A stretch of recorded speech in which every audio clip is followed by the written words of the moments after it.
Alors aujourd'hui, on va passer à un autre champignon filamenteux qui est l'aspergillus.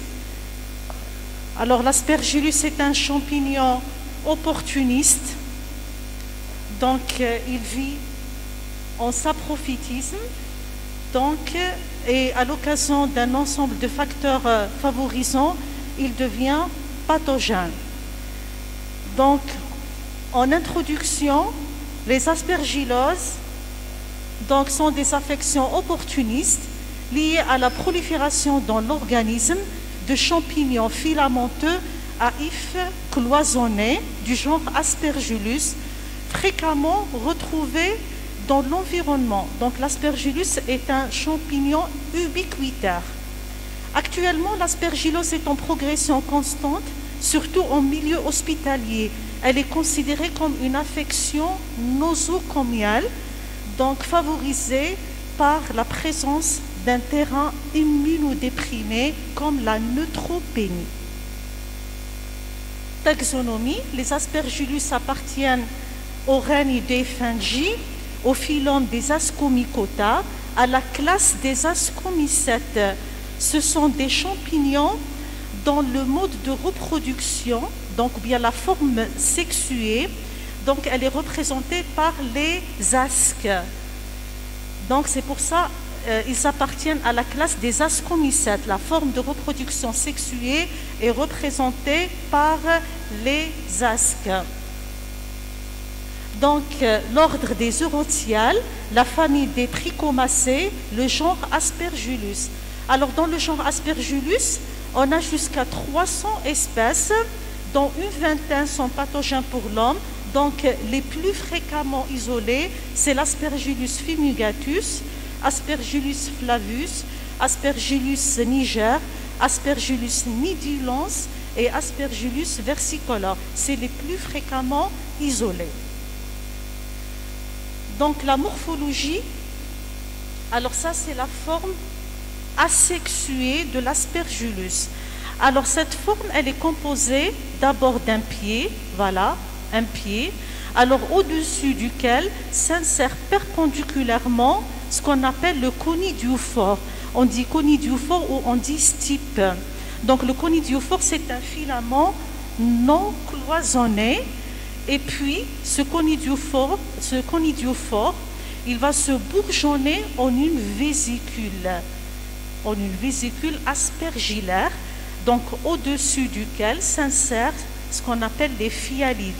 Les phyalides s'insèrent soit directement sur la vésicule aspergillaire, soit par l'intermédiaire des médules. Donc, et au niveau de l'apex de ces phyalides, donc prend la naissance les conidies. Les conidies, c'est la forme de transmission, donc c'est la forme infestante. Donc les conidies, donc l'ensemble vésicule, plus ou moins médule, s'il existe, phyalide et conidie, donc constituent ce qu'on appelle la tête aspergillaire. Voilà, conidiophore, vésicule aspergillaire, donc phyalide et conidie.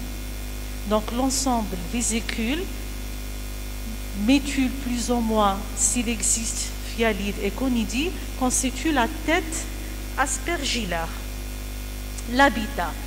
Les aspergillus vivent en saprophyte dans le sol, mais aussi à la surface du sol, sur les végétaux en voie de décomposition et les foies moisis, c'est dire leur importance en milieu rural. Ils sont ubiquitaires dans l'environnement, ils sont partout.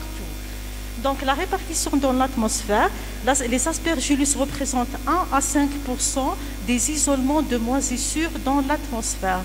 La répartition dans l'habitat, on retrouve préférentiellement les aspergillus sur les denrées alimentaires, les fruits, les légumes, le pain et dans la poussière de maison, mais également dans les climatiseurs, surtout les humidificateurs, les solutions liquides, les vêtements.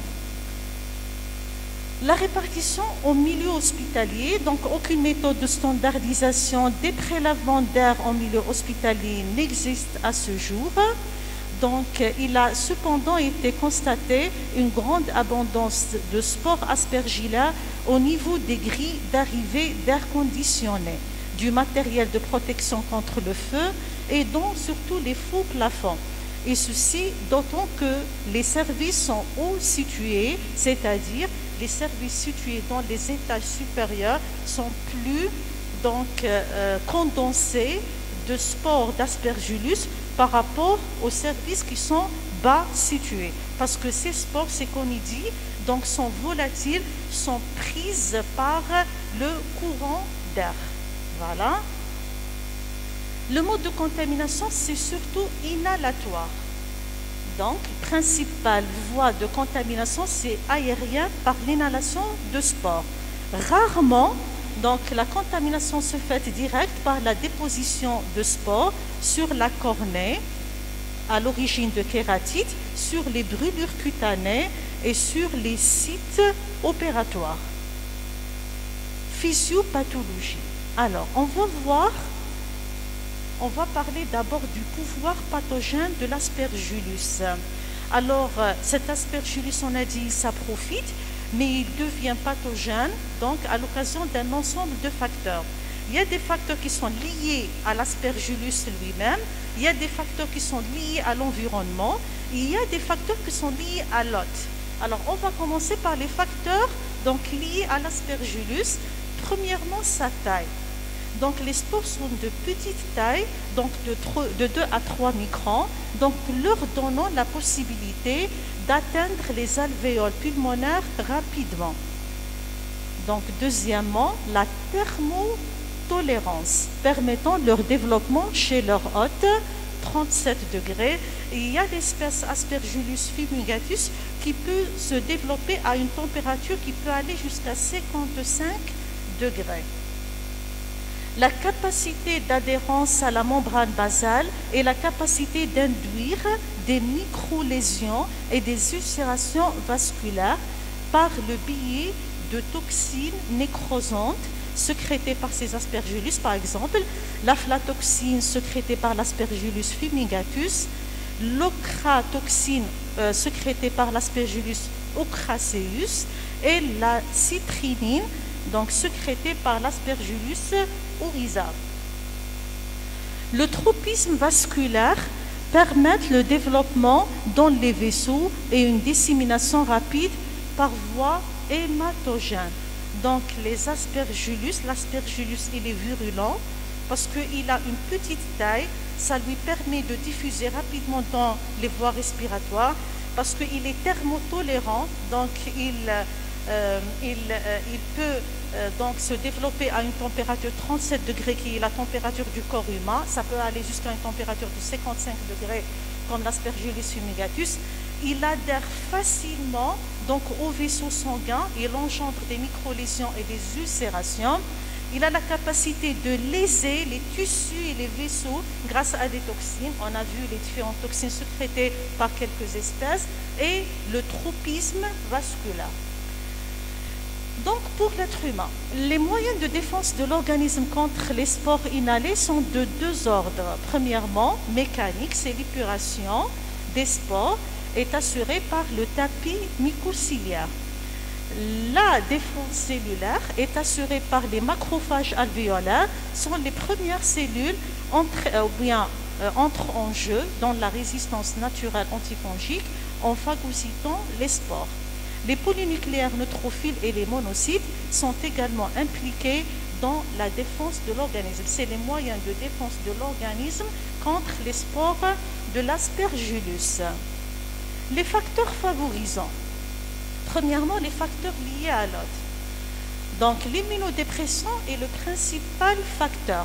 Les anomalies de la lignée leucocytaire qui peuvent toucher soit leur nombre, donc une diminution de nombre de la lignée leucocytaire comme la granulocytose ou la neutropénie profonde, ou bien une anomalie de la fonction de ces cellules de défense immunitaire par atteinte de la lignée phagocytaire qui peut avoir plusieurs causes au cours de la chimiothérapie, au cours des infections virales. L'altération de la barrière cutanéo-muqueuse ainsi que la formation de cavités comme au cours de la tuberculose, parce que les spores d'Aspergillus, quand elles sont inhalées, ils vont chercher une cavité néoformée au niveau du poumon. À ce niveau, ils commencent à se germiner, à se bourgeonner, à se filamenter, donc pour envahir toute la cavité. Donc la présence d'une cavité néoformée au niveau du poumon, ça favorise le développement de la maladie, le développement de l'aspergillose. Les facteurs liés à l'environnement, les spores d'Aspergillus sont présentes dans l'environnement et sont disséminées avec les poussières ainsi que les travaux intra-hospitaliers ou proches de l'hôpital non protégés peuvent être responsables d'une infection nosocomiale chez les immunodéprimés.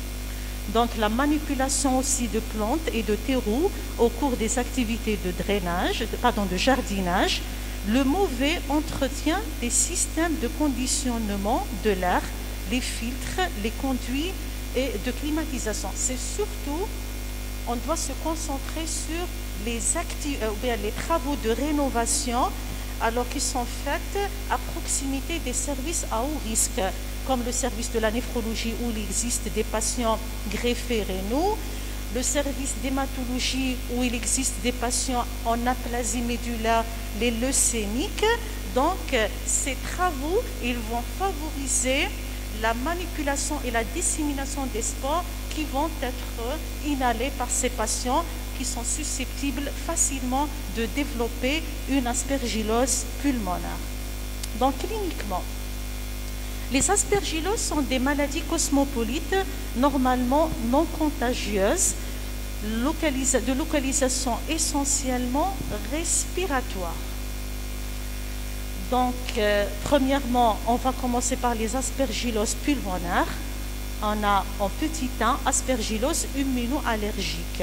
Il existe 3 tableaux, l'asthme bronchique, l'aspergillose bronchopulmonaire allergique ou l'ABPA et l'alvéolite allergique extrinsèque en fonction du tropisme de ces aspergillus, bronche, bronchiole ou bien alvéole. L'aspergillome, c'est la deuxième forme clinique grave.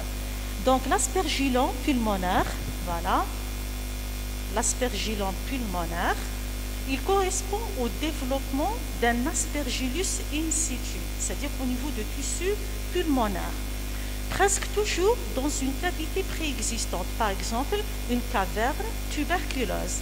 Donc les spores pénètrent dans la cavité où l'insuffisance des moyens de défense macrophagique permettent la germination et le développement d'une masse mycélienne qu'on appelle la truffe aspergillaire.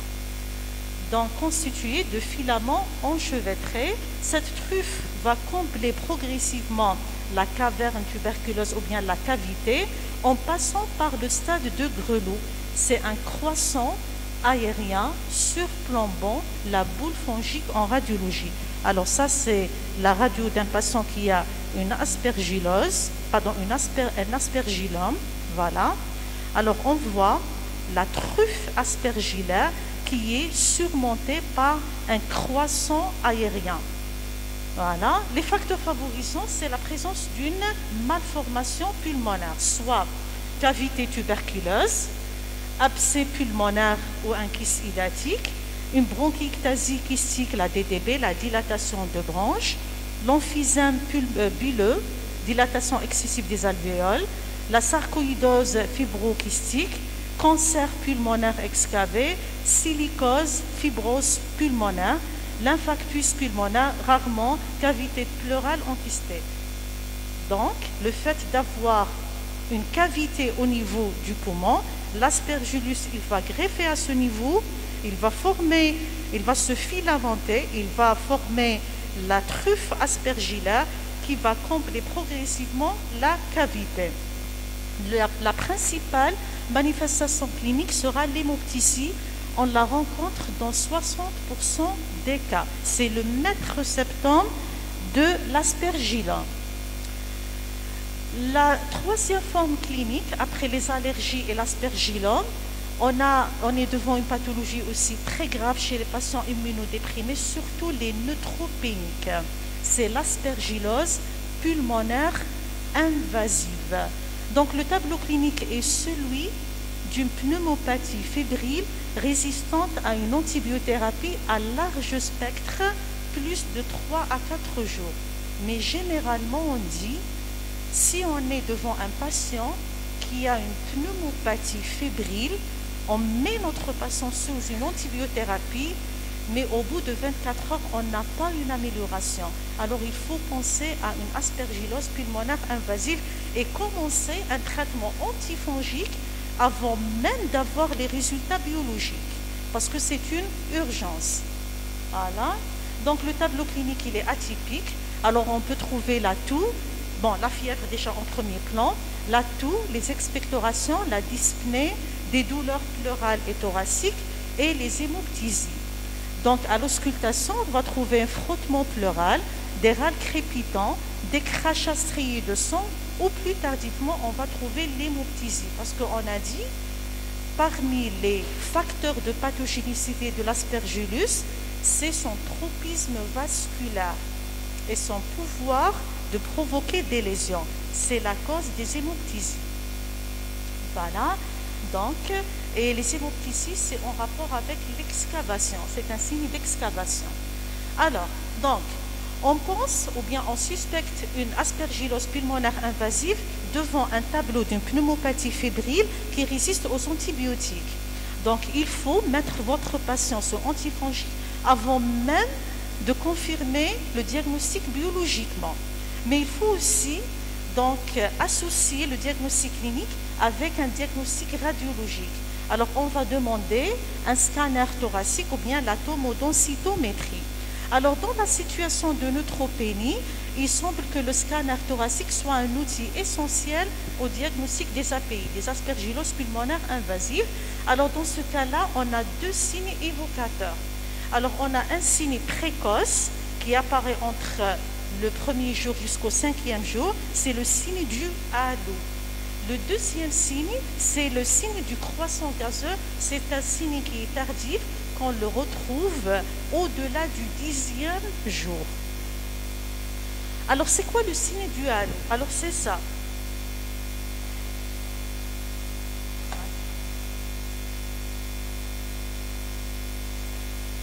Alors, le signe du halo.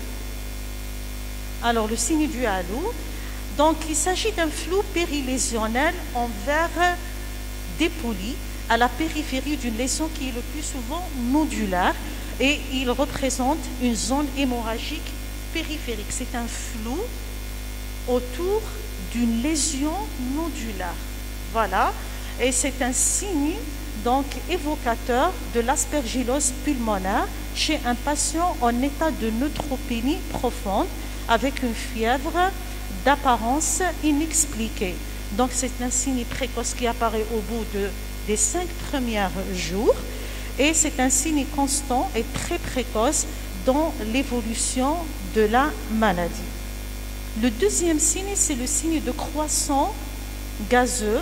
Il correspond à une cavitation dans l'évolution de l'aspergillose pulmonaire invasive. C'est un signe qui est tardif, qui est corrélé à la réparation de la neutropénie. Donc, la reconstitution et la normalisation de taux de polynucléaires neutrophiles donc, se traduit radiologiquement par le signe de croissant gazeux. Il correspond à la dépersion de la lésion, c'est-à-dire la reconstitution de la lésion, la disparition des lésions sous l'effet des polynucléaires neutrophiles. Les autres localisations, on a les aspergilloses sunisiennes. Donc, les sinus peuvent être atteintes par l'aspergillus, donc à l'origine de sinusite. Alors, les différentes sinus atteints sont le sinus maxillaire et ethmoïdaux surtout. L'atteinte, elle est unilatérale. Donc, on distingue une forme non invasive mucopurulente et une forme invasive pseudotumorale avec destruction osseuse.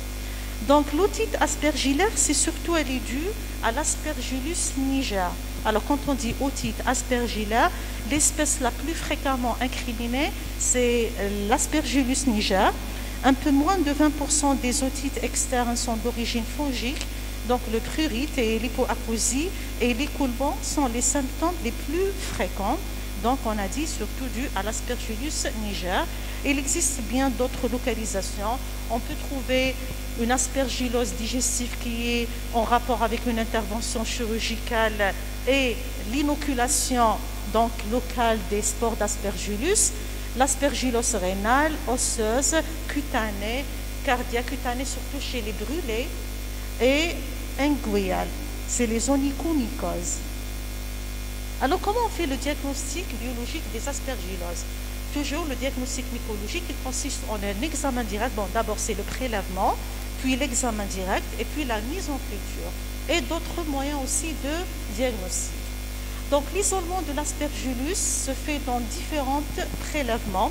Bien sûr, on doit ramener ou bien on doit regrouper plusieurs arguments. Déjà la clinique, et puis le prélèvement. Alors, les prélèvements pour les poumons, tous les prélèvements d'origine pulmonaire, en particulier le liquide de lavage broncho-alvéolaire, le LBA, c'est un prélèvement qui est plus profond que les crachats, s'effectue donc, par exemple, lors d'une fibroscopie bronchique haute, c'est des prélèvements plus profonds. Les sinus, prélèvement des sinus, donc les curetages, le prélèvement des oreilles par l'écouvillonnage, curetage. Les hémocultures, généralement, on ne les demande pas au cours de l'aspergillose parce que le plus souvent sont négatives. L'examen direct s'effectue entre l'âme et lamelle. Il va mettre en évidence cet examen direct des filaments à ramification dichotomique. C'est-à-dire, entre un filament et un filament, l'angle, elle est aiguë. Les ramifications, on dit, sont dichotomiques. Donc, l'angle est aigu. Voilà, puis on fait la mise en culture.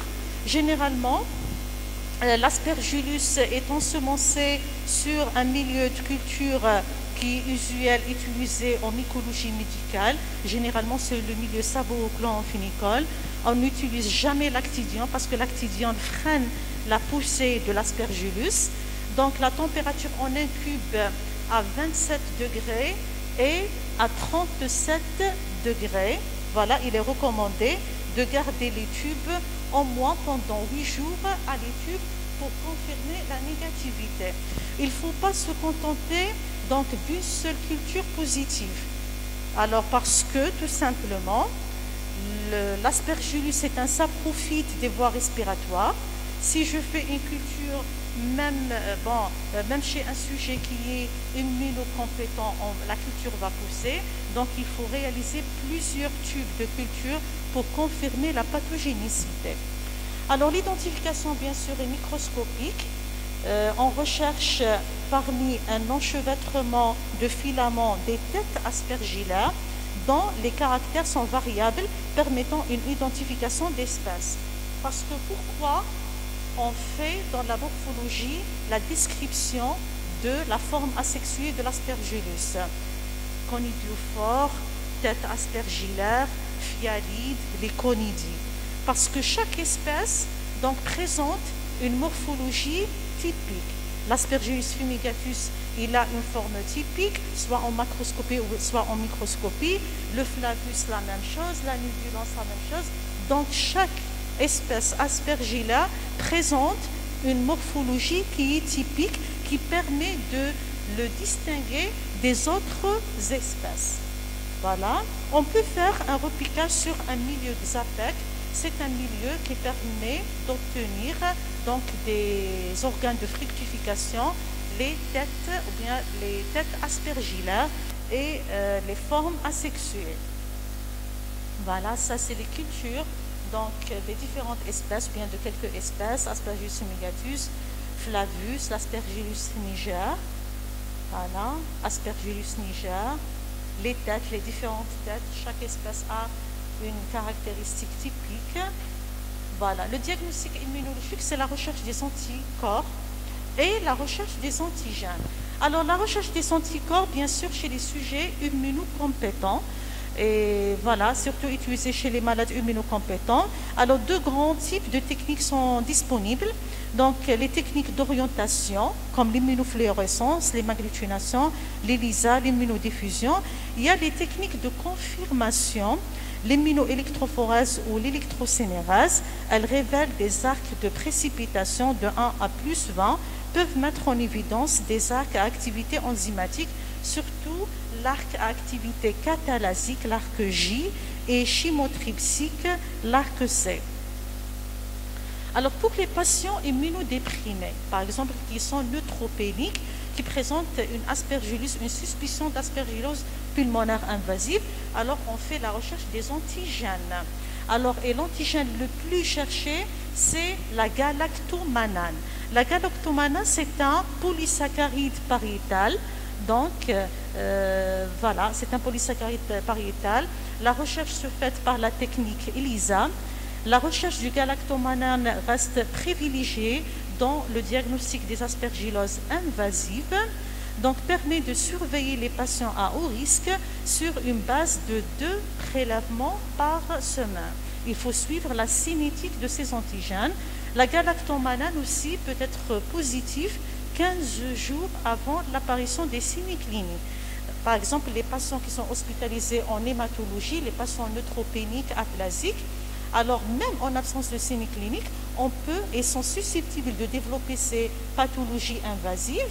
Donc, qu'est-ce qu'on fait? On fait une surveillance à raison de 2 prélèvements antigéniques recherchés au niveau du sérum, par exemple au niveau du LBA. On cherche les antigènes, voilà, à raison de 2 prélèvements par semaine pour voir est-ce que le patient a développé une forme invasive.